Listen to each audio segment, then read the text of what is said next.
Today it's the switch on the light in Richmond. About 40 children coming from the local schools. They're going to march to the Christmas market alongside the river, where they're going to be welcomed by a marching band who's going to escort them to George Street and the stage.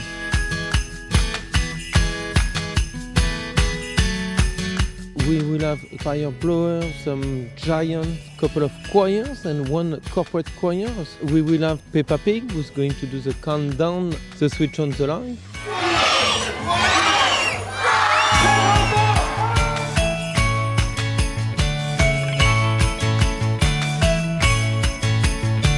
We have put some beautiful Christmas trees. You'll see in front of the station there's an open present so you can go in, take photos.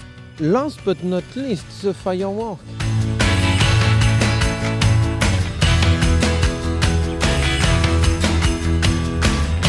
I just hope it's going to start a legacy. We want to make people living in Richmond happier and put up a really beautiful event. We want people who are working in Richmond to be proud of working in Richmond, and people who are coming to explore Richmond to come back and come back. Richmond deserves to be lived in, to be worked in, and to be explored.